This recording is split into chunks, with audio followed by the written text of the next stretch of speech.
To what Arty Noobs with general disturbance. This is a Bat Châtillon on 155.58.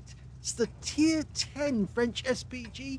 It's located on the northeast corner of Nebelburg, and it's under the command of Angelina75. And yes, she's landed in a grand battle and she's playing her Bat Chat. Well, I'm not sure if it's the first time she's playing it, but she's certainly looking for a win to win the weekend lion.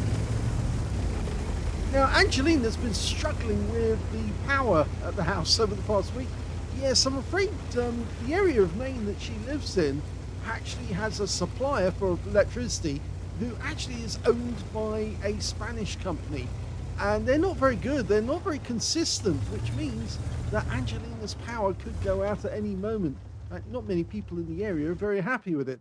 But what it actually means as well is that not only do they have poor electrical supply, but they can't always play the game when they want to, and so it makes it difficult for Angelina to get some good games in to win the competition.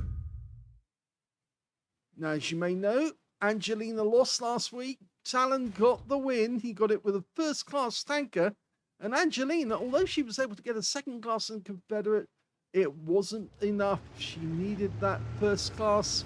Got a target, rounds out, and she got some hit points straight off the mark by hitting the 155, the Bosch 155 for 162. Now she's got a 3-shot autoloader, and she's now dialing in on the Bosch again, who got tracked, rounds out, direct hit. Now somebody's going to be very happy because of course they just picked up some assist, and she's just waiting for the next shell to go in.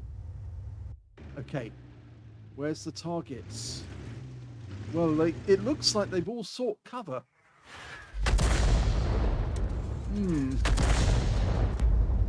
Okay, well, she's in the reload now. Standard reload is 49.86 seconds. Angelina's got 46.68, so she hasn't reduced it by much. But you can't use a gun rammer on the these Arty because they've got an autoloader. And that's the big thing, the big difference that separates the Bat Chat 155 and the 158. Of course, it's only a 3-shot autoloader. It used to be a 4-shot autoloader, but Wargaming thought that was a bit too much for the tank players, and they asked them to nerf the Bat Chat, and they did by taking away one of the shells. Well, that's weird because the shell appeared to dive into the ground and yet explode next to the target. But he's still actually got some stun assist off the strip. Now, it's only a 155mm shell, but it's capable of 680 alpha, 48mm of pen, and 7.6 meters burst radius. The best thing about it is you get 3 shots, but then the bad thing is you have to wait for that reload. Now, I must admit, I have a bit of problem with the Bat Chat 155-58 sometimes. There's 2 tanks there. Angelina managed to get a hit on T62 for 110. Yes, my problem with this Arty is that after every shot I fire on a conventional Arty, I will actually press my reload button to actually let people know how long it's going to be until I get the next shell. And if I press the C button to do that, then that will automatically start the reload process. It put the notification in chat, but it just takes it just immediately starts the reload process altogether. And, oh, we've got one of our teammates shooting down on those guys. But if I'm in the Bat Chat 155-58 and I press the C code, the C button, it actually starts the reload process all over again. So if I fire just one shell out of my 3 shells and then press C, it goes straight back into long reload. So I have to remember every time I play this not to press the C button to tell people I'm in reload, because otherwise I'm going to effectively become a one-shot Arty with a massive 48-second reload period. It's happened more than once. I'm in such a habit pressing that C key. Well, Angelina's got 1 shell left, but the problem is she can't see the targets. And so at this moment, nothing to shoot at. There are plenty of targets to the south of her, but of course it takes a little while for the turret to turn round. So when you get this reticule like this, all of a sudden the dots appear. That means that the gun has now tracked around and got to the point where it can fire.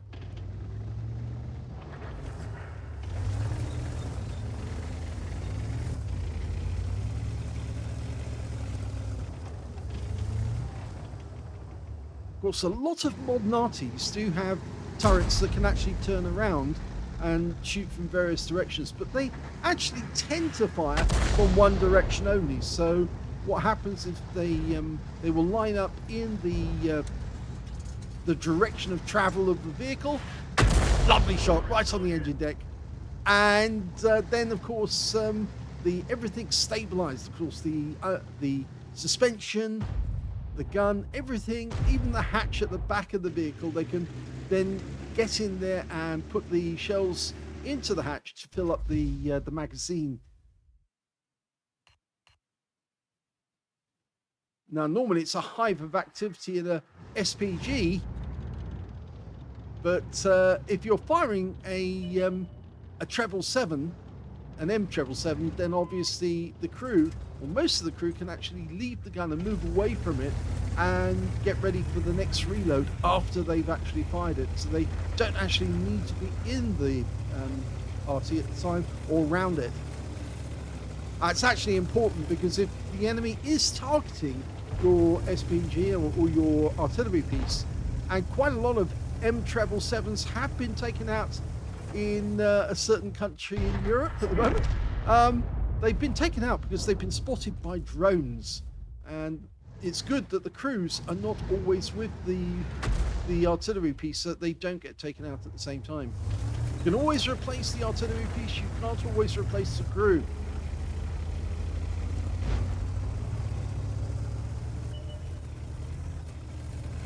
Now, I don't know if you know, recently word got out that apparently there is a new player on the game. The Americans are actually designing a ramjet shell for artillery. Oh, that was a good shot. You can see it landed on the engine deck of the T-123.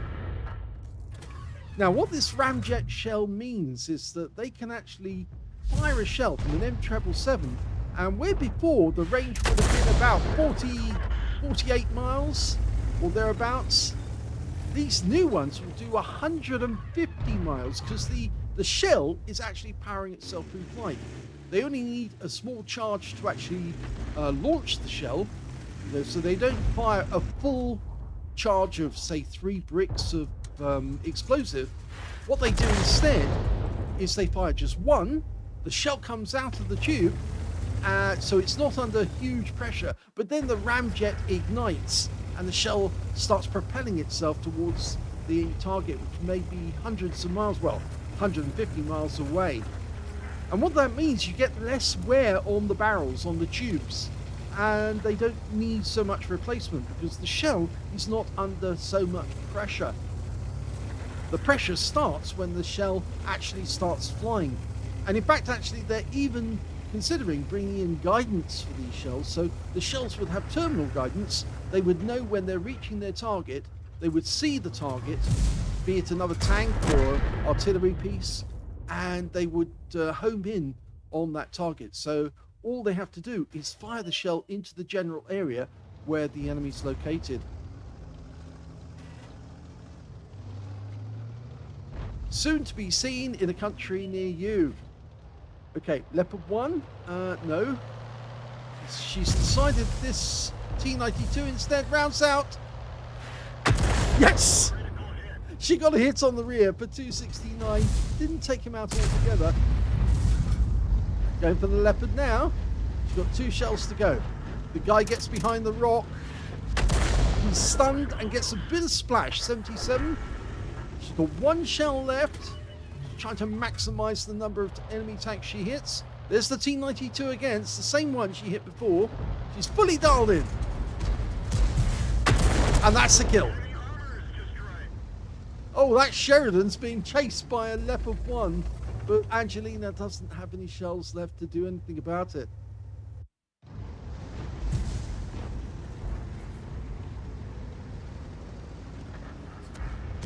Now, what the Americans have also been doing, which is very successful, is they've been changing the nature of artillery.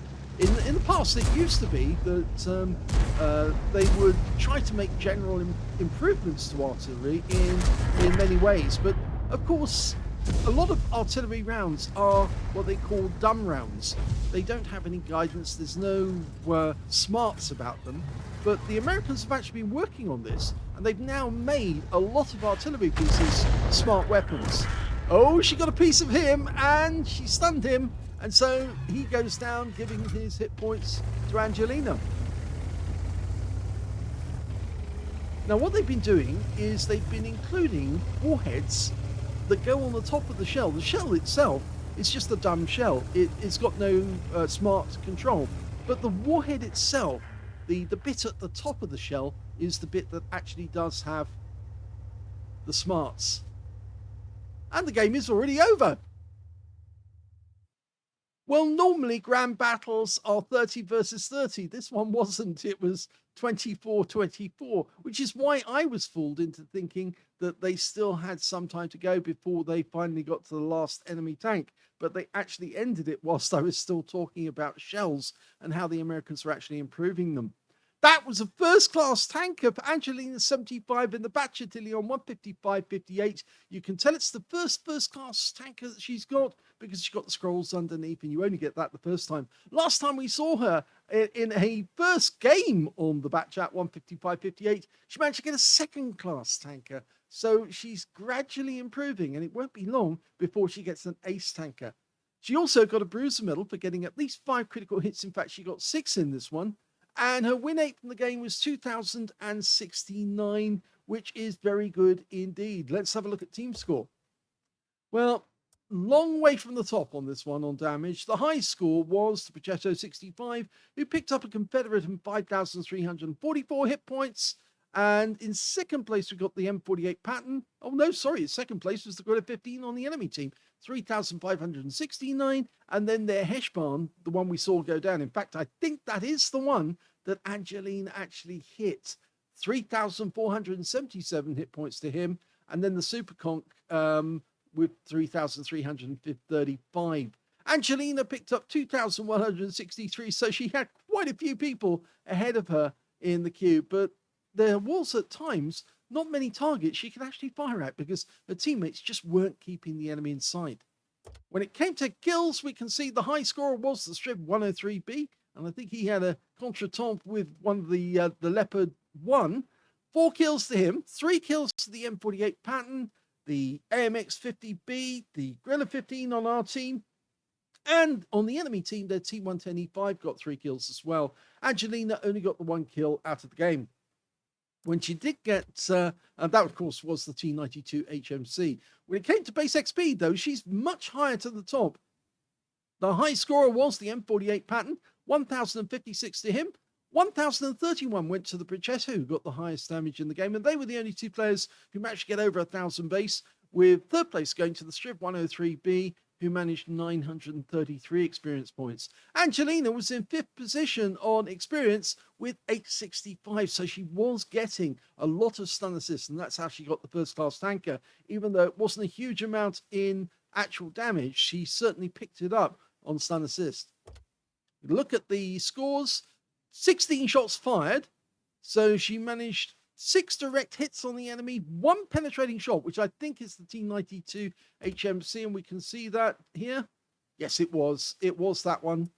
Going back to here, we can see 16 splashes as well, 2,163 hit points, all of it at more than 300 meters. Damaged 10 of the enemy, killed 1. So the guy with the Confederate, he must have done a lot of damage to a lot of tanks to get the high score and get the medal. 2,120 hit points of stun assist of 16 stuns. So combined damage of 4,200 overall. Not bad at all. In fact, it's close to 300. Anyway, she got 16 stuns, and on a free-to-play account, she earned a profit of 63,649 credits. She got 7 bonds for it being tier 10, and 2,163 experience points. So yes, this actually puts Angelina in the lead for the competition. She said at the start of the week she was anxious to get the weekend line this week after Talon got it last weekend, and certainly she's come out with a really good score to do that. And of course, Talon hasn't had any chance to get any good games in because, of course, the power out situation. Yes, it happens far too much in Maine, I'm afraid, and it's all down to the supplier. And of course, Maine is a very is a New England area of America. They have a lot of trees. Trees tend to fall down. They bring down the electric lines, and so sometimes of the year they do have a lot of problem with their electric supply. But yes, it does affect their ability to play the game when they're electric out. And I think I seem to recall Talon said something like he was actually it was more than a few days before they get their connections back. Sometimes it's just the power company is not very helpful to them. Anyway, just to finish off, by the way, on those improvements the Americans were making. Actually, what they found is if they have a fuse at the end of the nose end of the shell, then they can put all of the electronics inside the fuse at the top, and it will actually see the target, and it's got an ability to know exactly where it is, its GPS capability as well, so they can actually tell when they are close to the target. And some of these shells and some of the fuses actually have the ability to steer the shell onto the target. And they found that this tiny little improvement actually increases the accuracy of the shell by a tremendous amount. So they still produce loads of dumb rounds which don't have the ability to home on a target. By fitting a new cap, a new shell, new fuse right at the top of the shell, they can actually have the shell direct itself onto the target. And yes, that's proving to be very, very effective, which is why a lot of people are saying that a certain nation's artillery pieces, they tend to hit the target more often than their opponents do. And which is why their opponents are really worried that if they fire a shell off, that 2 or 3 will come back and they will be very, very accurate indeed. Anyway, I hope you enjoyed that and my little drolling on. I'm sorry, I do sometimes miss out on what's actually going on, and I'm talking more about the thing that interests me at the time. But I hope you do find it interesting, because there's a lot of things going on regarding artillery, and it's important to know that artillery is still the king of the battlefield and will remain so, because they're developing it. They're making it more lethal every day. If you enjoyed that replay, please give this video a like, do subscribe to our channel, leave a little comment down below because it feeds the algorithm, and thank you for watching.